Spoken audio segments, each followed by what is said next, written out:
The iPhone Air is, to a degree, exactly what we were expecting. Apple's thinnest iPhone ever, measuring just 5.64mm. It feels light, balanced, and durable thanks to a grade 5 titanium frame and ceramic shield glass. In the hand, it is sleek and refined. I have been using my sky blue unit for a week now and it is still turning heads. The 6.5-inch Super Retina XDR OLED display is excellent. It is an always-on display that supports ProMotion, HDR, and brightness up to 3000 nits. It is slightly bigger than the iPhone 17's screen, which gives apps, text, and videos more room to breathe, and it looks great whether I'm scrolling TikTok, watching HDR videos, or just browsing outside on a sunny day.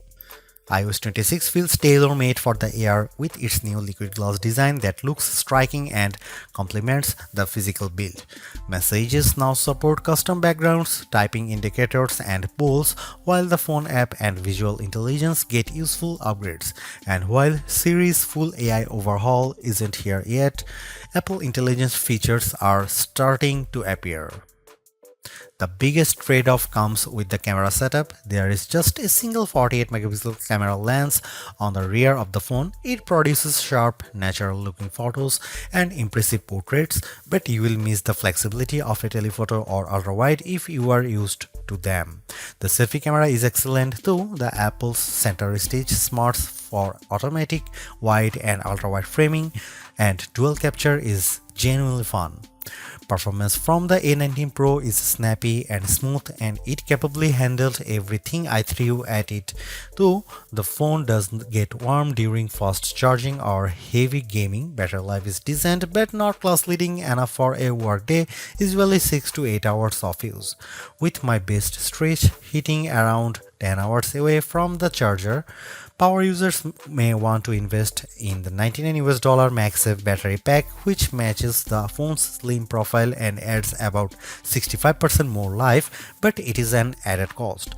The iPhone Air isn't the best iPhone for photography or endurance, but as a design statement, it's a gem. It feels like the most exciting iPhone Apple has released in years, and while it costs more than the iPhone 17 with fewer cameras and shorter battery life, it delivers value in other key areas. Apple unveiled the iPhone Air at its September 9, 2025 awe-dropping event alongside the iPhone 17, iPhone 17 Pro, iPhone 17 Pro Max, AirPods Pro 3, and 3 new Apple Watches. The Air, though, stands out with its entirely new design and is a whole new category of iPhone. It starts at $999 for 256 GB of storage, or you can bump that up to the 512 GB for $1,199 or 1 TB for $1,399. The iPhone Air is an eSIM only device worldwide and comes in 4 colors: sky blue, light gold, cloud white, and space black. I've been testing a 1 TB iPhone Air in sky blue. Apple will officially launch the iPhone Air on September 19, 2025, but it's up for pre-order now from the company's online store, authorized retailers, and carriers. If you are following the Apple rumor cycle, we were all expecting an ultra-thin iPhone to be released, one that would potentially go thinner than the iPhone 6 or 6 Plus, be more stunning than the iPhone X, and offer a truly refreshed look and feel for the iPhone. The launch event's awe-dropping tagline set the bar high, and the iPhone Air cleared it with room to spare. It's not the first ultra-thin phone. The Galaxy S25 Edge measures in at 5.8mm, but it still feels as stunning, sleek, and sexy in my hand right now after living with it for a week as it did during my brief hands-on session following the launch event. It feels as exciting as the iPhone X in that it might give us the playbook for the modern iPhone going forward, or at least show us one half of the purportedly incoming foldable iPhone. The photos released by Apple and even those shot by me for this review only do it partial justice. The iPhone Air is the best representation yet of Apple's vision for an iPhone that's just glass. It weighs in at just 5.82 ounces or 165 grams, fully justifying the Air moniker. Much like the iPhone 17 or even Pro Max, it feels balanced, not too top heavy, not too bottom heavy. It's Goldilocks ergonomics. I don't know if I'd quite call it eye-dropping, but the thinness is the part that gets people excited. At its thinnest, the iPhone Air is 5.64mm or 0.22 inches, and the plateau only jutes out of a bit more. I was instantly wowed, and over the course of a week, I have really become accustomed to this look and feel for an iPhone. While conducting some testing over the week, I showed it to my brother and sister-in-law, who were both visibly impressed when holding it. They asked about durability and were a little stunned at the overall feel. Then came the questions about battery life and the camera, both of which I will address below, and whether the USB-C port was thinner. On that last point, it is still a regular USB-C port, but to fit it in this frame and get in this small, Apple's design team started by 3D printing a custom one. And given how thin this phone had to be, Apple went back to grade 5 titanium for the shell and sides of the device. To further enhance the looks, it has a polished finish. My sky blue review handset is different from the MacBook Air and iPad Air colors of the same name. It is a bit lighter and pastel-like. I really like it, and the Air also comes in light gold, space black and cloud white. While the innermost layer of the iPhone Air sandwich is made of that strong titanium, which can bend slightly under pressure but is designed to spring back, it's topped and bottomed with glass and glass ceramic, specifically ceramic shield 2 on the front and a ceramic shield on the back. The rear, like the iPhone 17, is mostly frosted matte glass, while the top bump gets the glossy finish. Apple says the Air is 3 times more scratch resistant on the front, so I've still been careful sliding this in and out of my front or rear jeans pockets, and the back is 4 times more crack resistant. It also has the same IP68 rating for resistance to dust and water as the iPhone 17, 17 Pro and 17 Pro Max. It survived a light drizzle shortly after I unboxed it in Apple Park.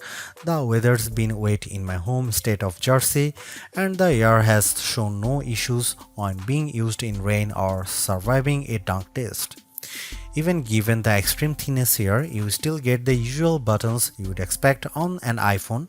Camera control has been redesigned to live on the right hand side, and it's slightly thinner but about the same length as on other iPhones. The power or sleep button sits slightly higher on this side, with the action button, volume up and volume down on the left. The main mono speaker lives at the top of some microphones, and there are 2 other microphones either side of the USB-C port on the bottom. This design does, as mentioned, only leave room for a single camera and likely a smaller battery inside, but Apple has also dropped the SIM card slot worldwide and opted for eSIM to save some space. The iPhone Air is stunning, attracts a lot of admiring glances, and feels like biggest refresh in iPhone design we have seen in a while. Yes, it's the same key parts, just compressed, but in use it feels like the perfect showcase for iOS 26. If you are after Apple's best design this year, I think it is clearly the iPhone Air. For $999 US, it would be a little mean for Apple not to include promotion or always-on functionality here, and the iPhone Air supports both. As a whole, the screen is basically in line with those on the iPhone 17, 17 Pro or 17 Pro Max. The front of the iPhone Air is nearly all glass, except for a thin black bezel that turns into the sloped polished side. It's a 6.5-inch Super Retina XDR OLED display with a resolution of 2376 by 1260, which works out to 460 pixels per inch. It tops out at 3000 nits of brightness when needed, supports the white color P3 gamut and HDR, and features an anti-reflective coating. It also has the same dynamic island as the rest of the iPhone 17 line. In daily use, the display is really the main appeal here. On paper, it's 0.2 inches bigger diagonally than the iPhone 17 or 17 Pro, but it feels a bit more expensive. It offers more lines of text or a slightly expanded view when viewing a web page. Games or movies feel a little more like an event, and it offers a broad canvas for iOS 26. Lay two of these phones side by side and I think you'd have some idea of what Apple is planning to bring us with its long rumored folding iPhone, and it would look mightily impressive, but we are not quite there yet. And it's still smaller than the Pro Max. Colors looked punchy and vibrant, text was inky black and crisp, and it was a great display for daily use. I found that it got bright enough to battle the bright sunshine of California, the late summer sunshine of New Jersey and New York, as well as bright artificial lighting.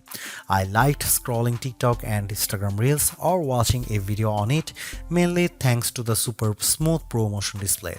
And iOS 26 with its liquid glass makeover looks fantastic here. I have a feeling that the design team at Apple knew the Air was on the roadmap when designing the liquid glass. iOS 26 is running on the iPhone Air out of the box, and as on any iPhone, announces itself with a hello on the first boot. You will get a sense of the new translucent glass-like nature of the software pretty quickly. It's mostly visible in how notifications refract over your wallpaper or up top with whatever is behind the element. I especially like the way the bottom menu bars look like this, although legibility can be an issue at times depending on what's behind the element. You'll also notice a difference if you use light mode or dark mode. The redesign is only a portion of iOS 26 as Apple's latest OS introduces a number of new features. I am keen to put many of the new parts of messages to the test with my friends and various group chats. With the latter, you will now get typing indicators and you can set a custom background for any message group or individual. This will, I have a feeling, be an especially tough test for legibility with the liquid glass components. You also have the option to add polls in group messages, which is a fun way to decide on activities or maybe pick a restaurant. The phone app is entirely new, though you can switch back, placing your favorites up top, and below that is a combined list of outgoing and incoming calls, missed calls, and even voicemails. It can be a lot to process at first, but after months on the beta, I am more or less used to it, although I have switched back to the original setup occasionally as the new one makes voicemails a little harder to track down. You can also use live translation during calls, which can be helpful for international travel, and I especially like the wait on hold feature. Visual intelligence, which is engaged with a long press of camera control, is a bit smarter here and now identify events to add your calendar and integrate with apps that add support with the API. However, we are still waiting on the full AI-powered Siri, and many of the new Apple Intelligence features aren't front and center here.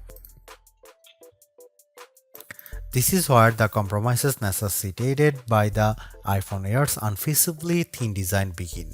The iPhone Air only features a single 48-megapixel fusion camera on the back. It can shoot at 1x, a sensor crop in 2x, or a maximum digital 10x, but the quality falls off noticeably with the latter.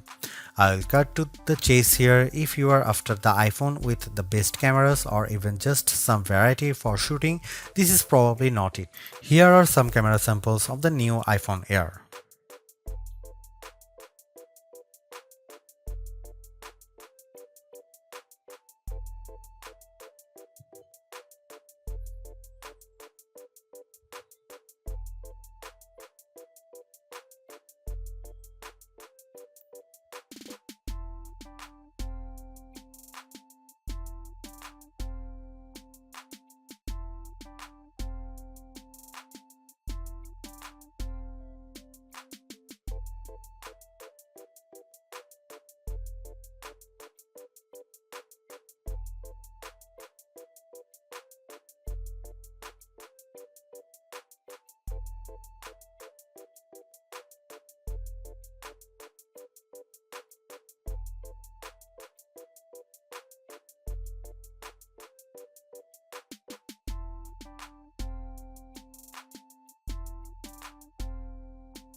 Powering the iPhone Air is Apple's A19 Pro chip, which is a step up from the iPhone 17's A19 and a slightly less powerful version of the A19 Pro in the iPhone 17 Pro and 17 Pro Max without the extra cooling technology.